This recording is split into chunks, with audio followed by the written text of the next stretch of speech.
red and blue lights flip on behind you. And in that instant, your body goes into panic mode.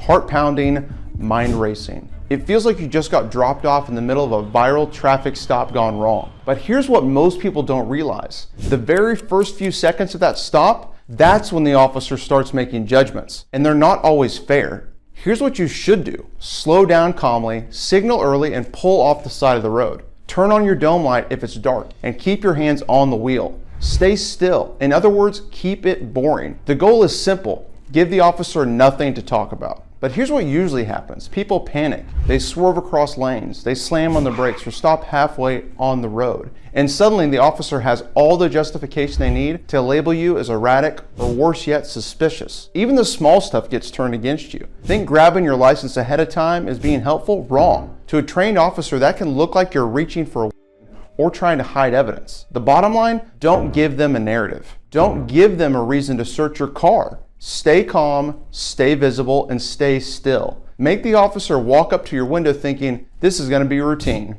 The second you start over-explaining, fumbling, or reaching around, you are inviting suspicion, and that's a door you do not want to open. All right, you've pulled over on the right of the way. You keep it calm, you keep it clean. Now comes the moment that matters most, the officer's approach. This is where the real evaluation begins. Officers are trained to scan everything, your hands, your posture, your seat, your scent, the tone of your voice. The moment that window rolls down, they're checking for alcohol, anxiety, aggression, and anything that can be used to justify a deeper investigation or search of your car. This is where most people blow it. They fidget, they reach for their phone, they rummage for gum, they talk with their hands. To an officer trained to spot suspicious behavior, that's all they need to build a narrative. Nervousness can equal guilt in their eyes. Sometimes as innocent as tapping your finger on the steering wheel can be written up as agitated behavior. So here's the strategy. Lock it down. Hands on the wheels, window down, eyes forward. Calm, steady voice. No sudden moves, no jokes, no nervous chatter. This isn't a conversation, it is a legal minefield. The first and hopefully last scene in your interaction with the police. You need to treat it that way. Officers aren't looking to be entertained, they're looking for probable cause to search your car. Do not give it to them. Here's where most people blow it. Answering police questions like it's a friendly chat. The first question is almost always, do you know why I pulled you over? It sounds harmless, but as my good friend General Akbar always says, it's a trap. Say yes and you've just admitted guilt. Say no and they'll tell you anyway. The safest answer? No, officer. Polite, direct, nothing more. But it doesn't stop there. Next comes the fishing expedition. Where are you coming from? Where are you headed tonight? Have you had anything to drink? These are not casual questions. They are designed to build a case against you.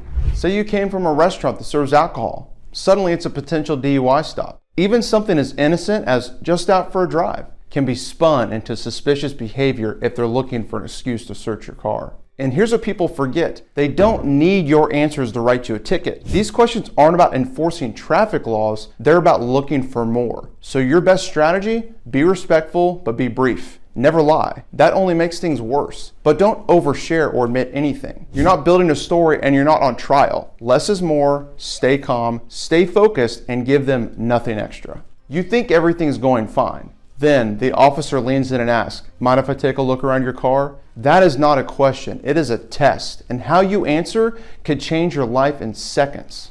The test is to see if you will voluntarily waive your Fourth Amendment rights. And too many people say yes, thinking if I refuse, I'll look guilty. Wrong. Saying yes doesn't make you look innocent, it makes you legally exposed by giving up your right. Because here's the truth, the moment you give consent, the officer no longer needs probable cause. They don't need a warrant, and anything they find, no matter how small, how harmless, or whether you even knew it was there, is now on you. That vape pen your friend left under the seat, yours. Prescription meds in the wrong container, yours. Friend left a firearm in the trunk, yours. Officers often frame the search like it's no big deal. If you got nothing to hide, this will just take a minute. But it's not a minute, it is a full-blown investigation. And once you consent, you can't take it back. So here's your script. I don't consent to any searches. That's it. Say it politely, say it clearly. No explanation and no argument. Just your legal right. Exercise the right way. If they search anyway, your attorney can challenge it later. But if you said yes, your attorney's fight becomes much harder.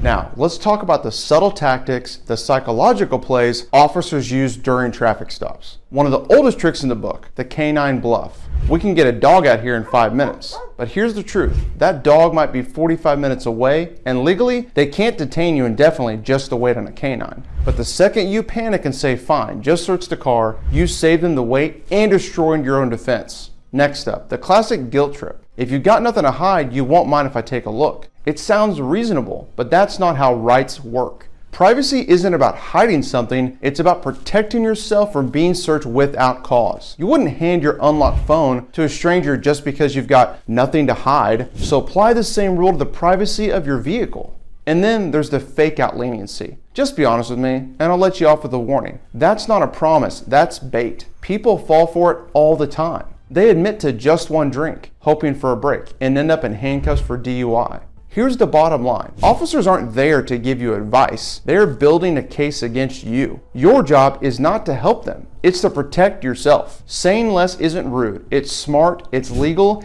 and it might be the only thing standing between you and criminal charges.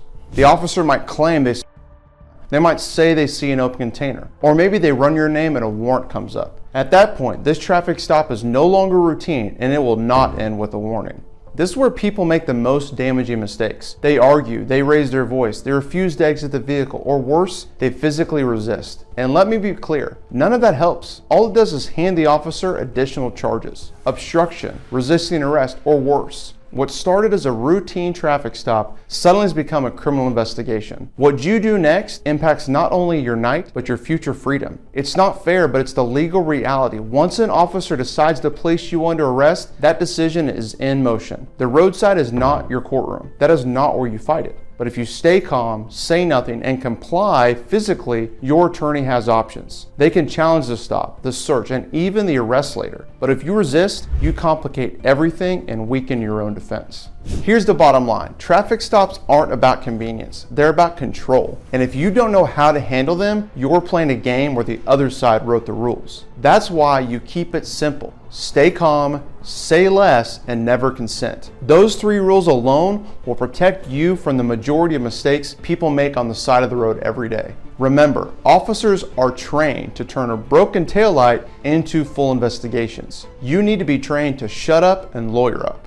I'm John Cannon with Cannon Associates. If a traffic stop turned into something bigger, or if you just want to know exactly where you stand, we offer free case strategy sessions. Click the link below, schedule your session, and take control of your case before it controls you. Don't wait until it's too late. Protect your future today.